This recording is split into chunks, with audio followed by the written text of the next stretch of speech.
Inverter ஏசிக்கும் normal ஏசிக்கும் ஒரு board தான் வித்தியாசம். அதாவது நார்மல் ஏசியில் இன்வெர்டர் ஏசிலையும் நார்மல் ஏசிலையும் இன்டோரில் ஒரு போர்டு இருக்கும். அதுவே இன்வெர்டர் ஏசியில் அவுட்டோரில் மட்டும் ஒரு போர்டு வரும். நார்மல் ஏசியில் அந்த அவுட்டோரில் போர்டு வராது. இப்போ பார்க்குறீங்க பார்த்தீங்களா, இந்த அவுட்டோரில் கம்ப்ரஸருக்கு மேலே வர்றது தான் இந்த இன்வெர்டர் போர்டு. இதுதான் இன்வெர்டர். ஸோ இது நார்மல் ஏசியில் இன்வெர்டர் போர்டு வராது. அந்த கம்ப்ரஸரை கண்ட்ரோல் பண்ணுற போர்டு எதுவுமே இருக்காது.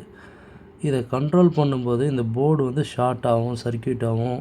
அப்போந்தான் இந்த போர்டு போகுது, இதோட வேல்யூ 5000 8000 சொல்லுவாங்க. ஸோ லோக்கல் டெக்னீஷியன்ஸ்னு சொல்லும்போது சென்சார் அதிகமாக இருக்கிறதுனால இந்த இன்வெர்டர் போர்டை ரிப்பேர் அண்டு சர்வீஸ் ரீப்ளேஸ்மெண்ட் பண்ண மாட்டாங்க, டைரெக்டாக போர்டு மாற்றுவாங்க. ஸோ நார்மல் ஏசினா சென்சார் கம்மியாக இருக்கும், ரிப்பேர் அண்ட் ரீப்ளேஸ்மெண்ட் ஈஸியாக பண்ணுவாங்க. இவ்வளோ தான் வித்தியாசம். தேங்க்யூ.